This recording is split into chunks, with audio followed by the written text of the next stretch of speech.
پدرایی که اولادایشان بیغیرت است، اولادایشان زن پرست، اما فرزندم به خاطر از اینکه ناموسش یا خانمش یا نامزادش برای من مشکل است، به خصوص که در این هوای سرد. من رفتم پاکستان به خاطر تداوی. خواست فامیل ما بوده، آرزوی مادر ما بوده که من دکتر شوم. ما الحمدلله یک خانه سالمندان رو میخوایم جور بکنم که در او پدرایی که اولادایشان بیغیرت است، اولادایشان زن پرست است. یک مقوله است میگه شیشه اگر بشکنه تیزتر میشه. در نزدیکی من چندین هتل داره، چندین بزنس داره، همه در اصل کچالو فروش بوده.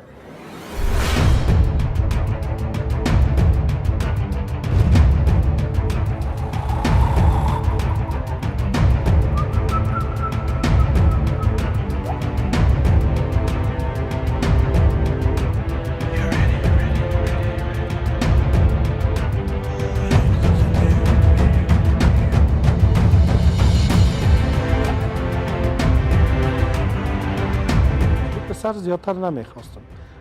این پسر به خاطر بارو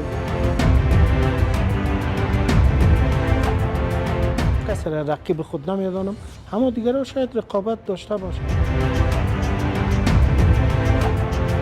اون موتر است که مثل اسب تغرل سیاه، بسیار مقبول، بسیار زیبا.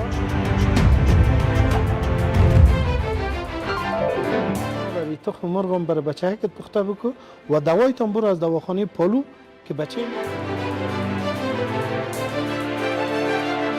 رنگ سیاسی، یک موتر مرسدس بنز رنگ سیاه، سیت سویچ بوردش زرد.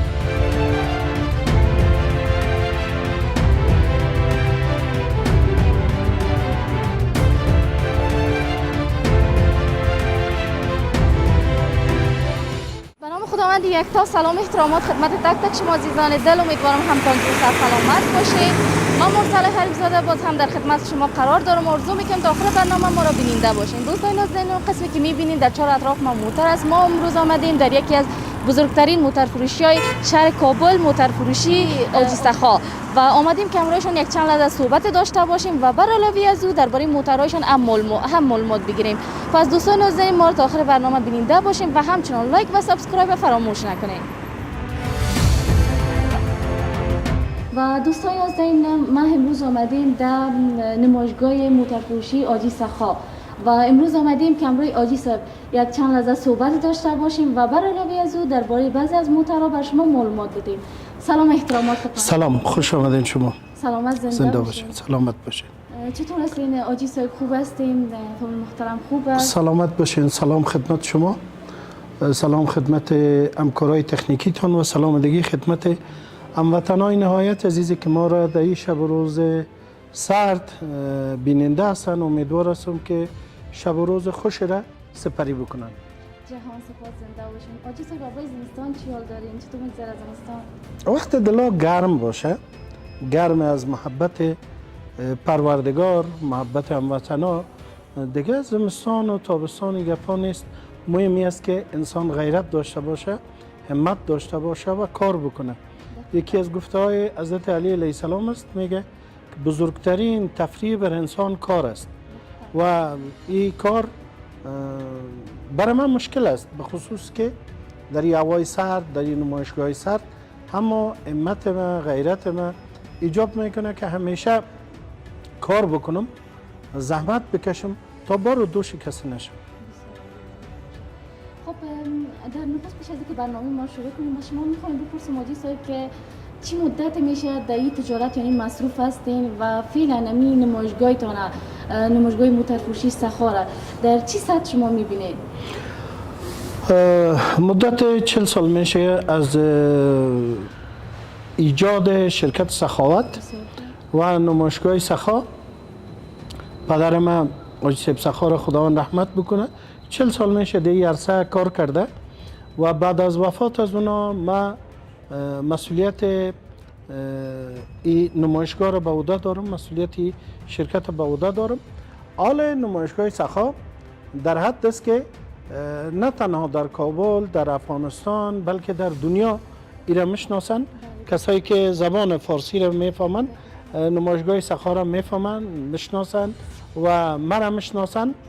ما الحمدلله امروز فراتر از افغانستان در تمام سرزمینایی که در اوج افغان ها است، تاجیک ها است، پاکستانی ها است و ایرانی ها است، کسایی که زبان مرا میفهمن مرا میشناسن و الحمدلله ایران ما افتخار برای خود میدانم که سبب افتخار افغانای بسیار مظلوم و بسیار بیچاره که در کشورهای بیرون بسیار به فقر زندگی میکنن، بسیار به مظلومیت زندگی میکنن، وقت این برنامه مرا میبینن و بر از او کسایی که اونا پیشان کار میکنن مرا معرفی میکنن، میبینن، میشناسن، افتخار از اوناست. من خدا را بسیار شکرگزار هستم. خب قسمی که من یعنی میفهم و خبر دارم شما در رادیو استقلال هم فعالیت داشتین. بله. چی باعث شد که دیگه فعالیت نکنین؟ دلیلش چی بود؟ مسئولین رادیو استقلال دوستای بسیار خوبم هستند. دوستای بسیار خوبم هستند. صفت جان که حیثیت برادر من را داره. من زمانی که در رادیو استقلال رفتم برای مصاحبه بسیار به شوق می رفتم و ای که با هموطنای مخاطب بودم، مستقیما با هموطنای مخاطب بودم و هموطنای زیاد مرا پذیرفتند، زیاد تشویق کردند، زنگ می زدند، قصه می کردیم و برنامه یک برنامه بسیار جالب جور شده بود، یک برنامه همه پذیر جور شده بود. شنونده ها همیشه وقتی که تماس می گرفتن بسیار با محبت. یگانه چیزی که من دخترم دارم محبت هموطنایم است، محبت وطندارایم است. من وطندارایم دوست دارم، من افغانان را دوست دارم، من عاشقشان هستم. اما وقتا می رفتم تا ای که یک پای من کم تکلیف داشت، من رفتم پاکستان به خاطر تداوی ازی و این تداوی تقریبا زمانگیر شد. مدت زیاد را در کشور پاکستان ماندم و از وجه که آمدم در منزل استراحت بودم، یک مدت از او رادیو دور شدم. امی دور شدن بعد از اینکه آمدم در نمایشگاه مصروف ازی شدم و همدن او رادیوی نازنین ترک نکردیم، او مسئولین رادیو را ترک نکردیم. دوستشان دارم و انشالله باز هم میرم چون وطندارای ما دوست دارم، چون رادیو را دوست دارم و مردم خود دوست دارم. در هر راهی که من بتونم با مردم خود هم کلام شوم من او را دوست دارم. زنده باشین. یعنی اخلاقتون با مثل خانان شیرینتون باعث شده که هموطنان اینقدر شما را دوست داشته باشه و اینقدر شما علاقه‌مند باشه. زنده باشین. خب میشه بر ما بگین در مسیری که شما هستین یا هم در مسیر تجارتتان با چه مشکلات و با چه یعنی سختی ها روبرو شدین و چه قسم از این مشکلات و سختی ها عبور کردین؟ یک مقوله است میگه شیشه اگر بشکنه تیزتر میشه. ما بارها افتادیم، بارها شکست خوردیم و باز با همت بلند شدیم و این بلند شدن همت داده برای ما و ما امروز هم کوشش میکنم زمینه یک کار خیر برای یک هموطنم شم و وطندارایم از پالیم خیر ببینن، به این معنی که اونا را معذیت بکنم با زبان خود، با عمل خود، با کار خود نه. همیشه ما در مصاحبه‌ایم، در برنامه‌ایم گفتیم که ما برادر خودشان هستیم.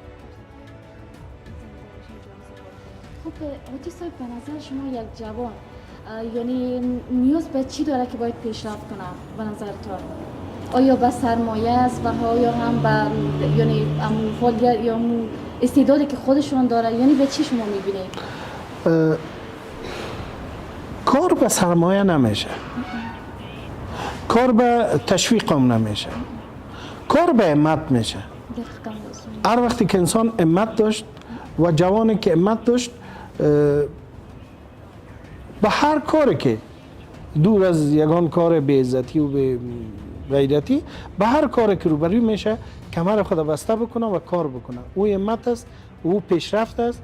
و کسایی که ما تجارایی را میشناسم که از یک بوجی کچالو شروع کردن، 2 نفر تجار را میشناسم که از یک بوجی کچالو شروع کردن کار، اما امروز کلانترین تجارا هستند و ما یکی از سرمایه گذارا رو میشناسم که دمی نزدیکی هایم است، دمی نزدیکی هایم است، چندین هتل داره، چندین بزنس داره، همه در اصل کچول و فروش بوده. همت داشته، کار کرده، غیرت کرده. امروز اولادش آرام است، امروز یک تعداد زیاد مردم ها از پالیش آرام است. کار نیاز به همت داره، کار نیاز به همت داره. به اینه که من سرمایه ندارم، به اینه که من شرکت ندارم، به اینه که کار، انسان وقتی که در قله بالا میشه از اولین زینه شروع میکنه، از اولین پلزنه شروع میکنه و تو بالا میره که تا آدم قله های بلند بره. و اگر انسان فراشوتی پایان شود، فراشوتی پایان شود در قله بلند، بالاخره مفته سقوط میکنه، باز هیچ میشه. بله. خب آجی صاحب، قسمی که خودم میدانم ماشاءالله مهارت های زیادی را یاد دارین و میشه به ما بگوییم که یعنی فعلا یا هم قبلا کدام مهارت ها و کدام مسلک ها را یعنی پیش می بردین؟ در دنیا دخترم دو شغل است، یکی شغل هدفمند دائمی است، یکی شغل موقت مجبوری است. شغل هدفمند دائمی ما که در او بخش تحصیل کردیم، خواست فامیل ما بوده، آرزوی مادر ما بوده که من دکتر شوم. ما الحمدلله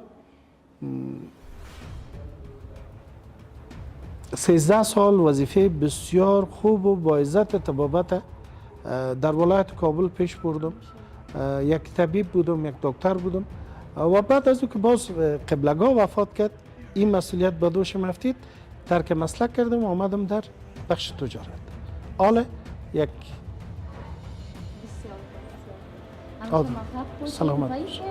آجی صاحب، شما چند پسر داریم و ها یا پسرهای شما همین مسلک یا همین تجارت شما را پیش میبره یا خیر؟ ما الحمدلله 7 پسر دارم. در 7 پسرم همش تحصیل کردن. بچه کلانم در بخش اقتصاد تحصیل کرده، در وزارت اقتصاد کار میکنه. بچه دومم در بخش سارنوالی تحصیل کرده، سارنوال است.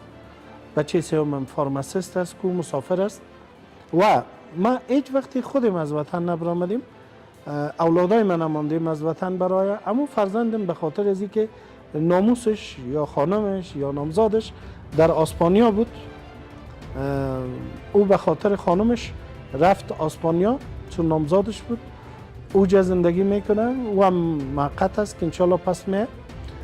بچه چهارم امرایم است در دفتر، بچه پنجم ششم درس مکتب میخونن، اونا هم هست در کنار.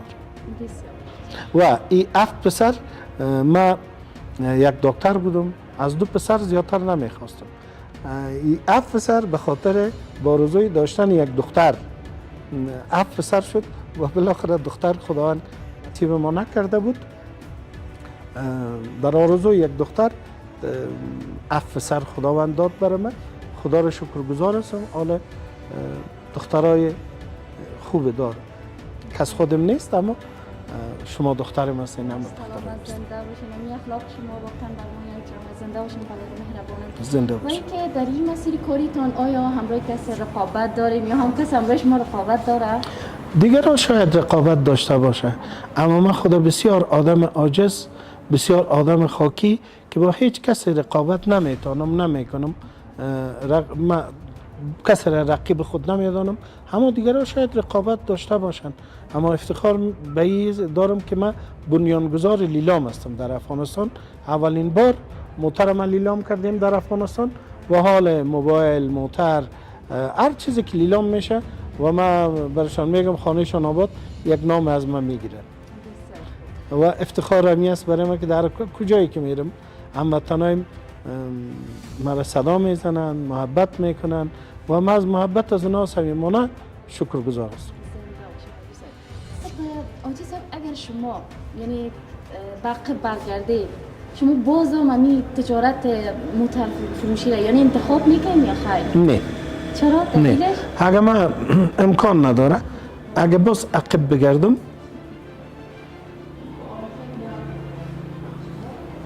کارهای بسیار خوبی دیگر هم میکنم. خب میشه یک مثال بدید؟ مثال فقط یک طبیب خوب می باشم، و یک طبیبی می باشم که هیچ گاه از مریض خود فیس نگیرم. اما اندازی که توانش بود، یک دکتر صاحب از من دوست است که او افتخار خانواده طبابت است در افغانستان، دکتر صاحب فضل‌الهادی عادی، دیروز هم در یک برنامه یاد کردم. او دکتر صاحب تعداد زیاد مریضا داره، اما زمانی که یک مریض میره 10 افغانی، 20 افغانی، 50 افغانی و حتی ما شاید بودیم که یک کس 2 دانه تخم مرغ آورده بود برش. یک خانم طفلش مریض بود، 2 دانه تخم مرغ آورده بود و ایره برش داد، گفت مادر تخم مرغ هم برای بچه که پخته بکو و دوایتون برو از دواخانه پالو که بچه است از او بگی مجانی. یک اخلاق بسیار خوب، یک انسان صوفی مشرب، یک انسان با عزت. ما میخوایم که اگر به عقب بگردم باز هم طبیب شوم، باز هم یک کلینیک داشته باشم، باز هم هر قدر سرمایه که بته. ما یک یتیم خانه میخوایم جور بکنم، یک یتیم خانه میخوایم جور بکنم و یک خانه سالمندان، یک خانه سالمندان رو میخوایم جور بکنم که در او پدرایی که اولادایشان بغیرت است، اولادایشان زن پرست است، اولادایی که مادیات پرست است، پدر و مادر دست کم میگیرن، ما مثل مادر خود، مثل پدر خود دست پایشان رو بشویم، لباس در جانشان بکنم و نان به دستای خود دادان و پدر و مادرها بکنم و او مادرها را با دستای خود مویایشان نشانه بکنم و او پدرها را ریششان نشانه بکنم، لنگیشان را بسته کنم. هر روز زیر بستره که مندازن روجاییشان را تبدیل بکنم، دستکایشان را بگیرم ببرم در باغچه بشانم، نان به دستای خود به دانشان بکنم و یک یتیم خانه داشته باشم که در اون یتیم خانه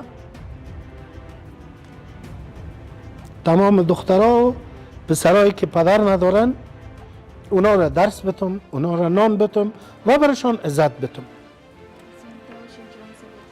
آجی صاحب نگفته نمانه که امی حال هم در دل بسیاری از هموطنان یعنی جای داریم، بسیار یعنی افتخار ما هستین اگر زنده باشین جهان سپاس.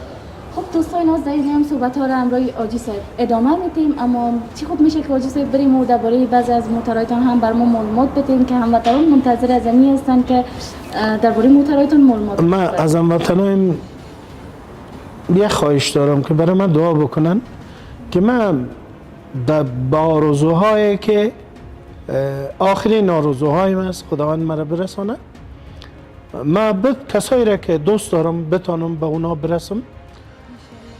یک یتیم خانه و یک خانه سالمندان که در اون خانه سالمندان پدرایی که در خانه خود جای ندارن، مادرایی که در خانه خود جای ندارن، از اونا در اون خانه سالمندان مثل اولادشان پذیرایی بکنم و در داشتن اون یتیم خانه که من بتانم از تمام یتیمای اون دو مسلمان، نه تنها مسلمان، شیعه و سنی، پشتون و تاجک، هزاره و افغان، هر کدام از این مثل اولادم پرورش بتم. خداوند من به او آرزو برسانه که وقتی میگن آجی سخا، ما واقعا بتانم آجی سخا شوم و آجی سخا بودن ما در او است بچیم دخترم که ما بتانم امو پدر و مادرایی که در خانه خود جای ندارن، امو اطفال و دختر و بچه که در جامعه جای ندارن و را ما در آغوش خود جای بتم و را ما سر چشمایم جای بتم و از اونا پرستاری و از اونا حمایت بکنم. ما در موتر فروشی خود افتخار نمیدانم به خود که من یک موتر فروش هستم، در شرکت خود مادر دخترم ما افتخار نمیدانم کی را دارم. ما افتخارم از زمان خود بود که ما در امو یتیم خانه و در امو خانه سالمندان بشینم. خداوند امو قدر برای ما بده که تمام ریش سفید، سرسفید و طفل یتیم دختر و بچه را ما مویکایشان نشانه بکنم، لباسهایشان در جانشان بکنم و از او پدر و مادرها خودم حمایت بکنم. اینی برای ما باز آجی سخا بودن است و با امید او روزی که شما دخترم و بقیه خانواده رسانه بیاین و برای ما بگوین که آجی صاحب تو واقعا یک آجی سخا است. انشالله دعا میکنیم که انشالله سلامت باشی. پدر کاملون به او اوضاعهای دلتون سلامت باشی بچه. بریم طرف محترم. هزار دفعه. از کدام طرف شروع کنیم بچیم؟ خودتون بهتر می‌کنین. هر موتر که دوست داری امو را برات معرفی بکنم. خب ما می‌خوایم موتر را معرفی کنیم که بعض از دوستان بتونن درش کار کنن یا هم با تاکسی تبدیل که بسیار کم مصرف خب و بیاین ارزان بیاین باشه. بیاین بیاین ما موترایی را که پیشنهاد میکنم برای هموطنا به خاطر کار که در دنیا بجز افغانستان نمیفهم چرا از این بر تاکسی استفاده میکنن. در آلند، در جرمنی، در فرانسه همه از این موترها برای تاکسی استفاده میکنن، همه در افغانستان نشون. موتر پریوس است. ما در یک برنامه پریوس گفته بودم، باز یک دوست ما گفت که پریوس حالا به زبان از اون دوست ما موترهای پریوس هم معرفی میکنم. موتر پریوس یک موتر است بسیار خوش اشترنگ، بسیار خوشگیر، بسیار موتر مقبول، یک سالون بسیار خوب داره، یک سالون بسیار زیبا داره و در پالوی ازی که یک سالون بسیار خوب داره. بیاین شما تصویرش بگیرید. این موترهای برقی است. موتر است که تا زمانی که بطریش برق داره از تیل استفاده نمیکنه و اون وقت ماشین از این روشن میشه که بطری خود پس چارج بکنه. یعنی موترهای بسیار کم مصرف به نهایت کم مصرف و موترهای بسیار سبک، موترهای بسیار کم عوارض. این موترها 28 دانه بطری داره. این 28 دانه بطری از خود موتر چارج میشه، پس خود موتر استفاده میکنه. موتر گنجایش 5 نفره داره و موتر بسیار کم مصرف، بسیار کم عوارض است. موترهای بسیار مقبول، بسیار زیبا و در ضمنش قیمت‌های بالا نداره. و گپ دیگه که سابق هموطنای ما گله میکردن، میگفتن که آیوسف سخا موترهای دست ژاپن یا دست پاکستان وارد میکنه. ما با قراردادهای جدیدی کردیم، همه موترهای دست افغانستان وارد کردیم. موتر پریوس شما میبینید موتر بسیار مقبول و زیبا، رنگ سفید، موتر ویلکپ‌های عالی، تایرهای عالی، موتر کاملا نچلیده. بیا ماشین زیر بالا کن.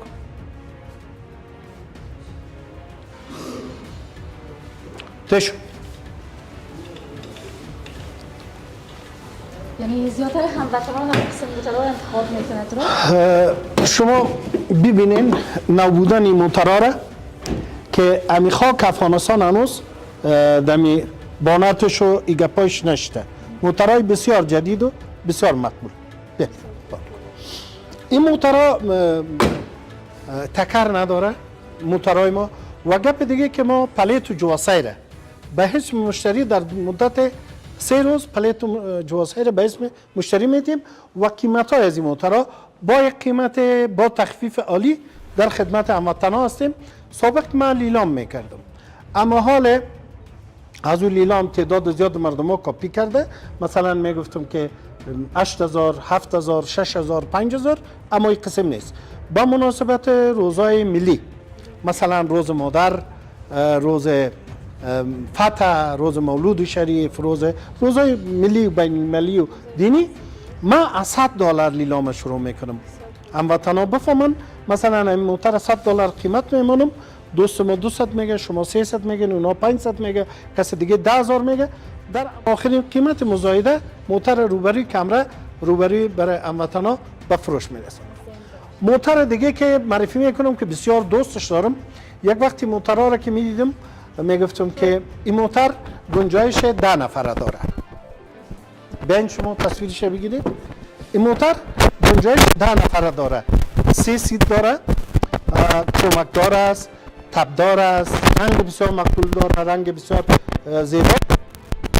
موتر 4 سلنده است، بسیار مصرف و بسیار عالی.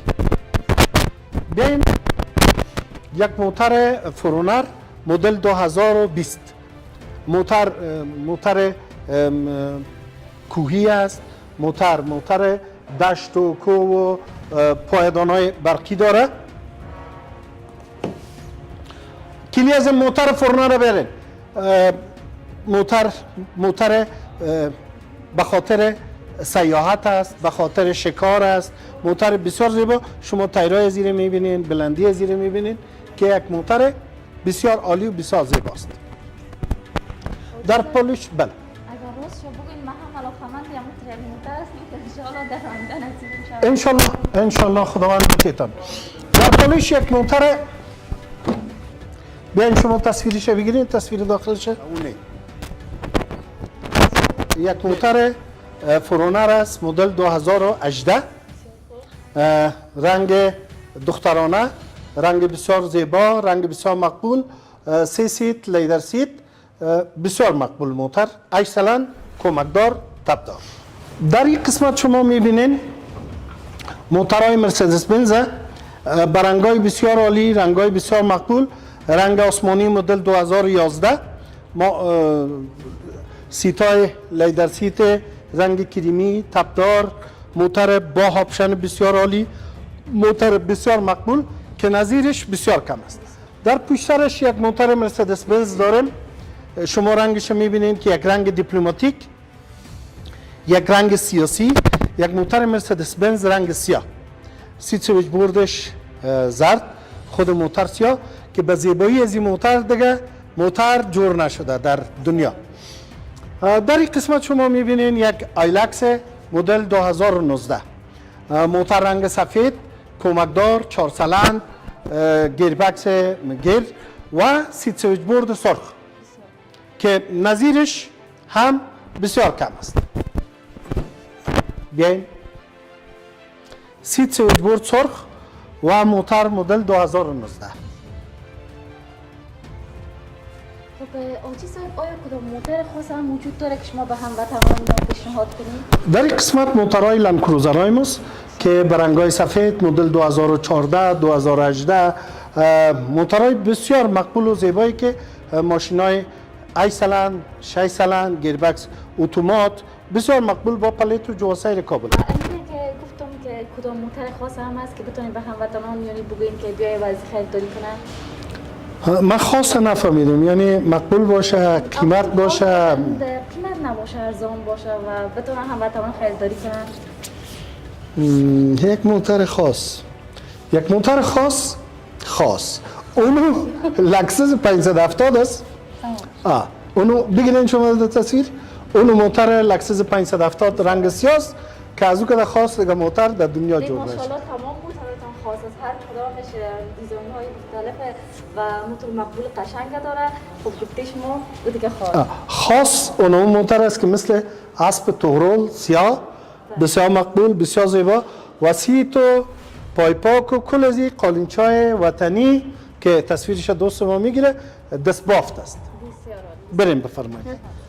و موتر خودم که در او گشت گذار میکنم اون موتر مرسدس بنز است رنگ طلایی. بیاین تصویر گرفت. خب دوستان نازدارینم این بود که موترهایی را که بر شما به معرفی گرفتیم واقعا موترهای مقبول قشنگ است و شما میتونین و بین خریداری کنین و تشکری میکنم از شما آجی صاحب که وقت گرانبهایتان تقدیم ما کردید. تشکر، زنده باشین، سلامت باشین. شما را جان و پدر خوش آمدید میگم. امیدوار هستم بار ما در خدمتتان باشیم با یک شیوه ملی و اسلامی. ما چند مدت زیاد میشد که با خواهرای خود مصاحبه نداشتم به خاطر بعض موضوعات. امروز با کسب اجازه از دوستا ما با شما یک مصاحبه انجام دادم. اگر کدام اشتباه لفظی شده باشه ما از شما و از هموطنان معذرت میخوایم و امیدوار هستم که هموطنان ما روزای خوب و خوش و روزای گرم را در کنار فامیلای خود در این روزای زمستان سپری بکنه و از خدا میخوایم که هیچ کس را در این زمستان در این شرایط به مرض فقر و به مرض جگرخونی و تشویش و استرس گرفتار نکنه. همگی شاد با عزت و سربلند باشه. جهان سپاس، زنده باشید. تشکر، زنده باشه، سلامت باشه، قربانتان. دوستان نازنین این بود برنامه امروز ما که تقدیم شما هموطنان عزیز کردیم. آرزو میکنم که برنامه مورد پسند شما عزیزان قرار گرفته باشد و همچنان دوستان نازنین لایک و سابسکرایب فراموش نکنید و زنده باشین که تا ایده ما را همراهی کردیم. پس تا برنامه بعدی شما را به خداوند یک تا بی‌نیاز می‌سپارم. اوقات خوب خود داشته باشین. الله نگهدارتان.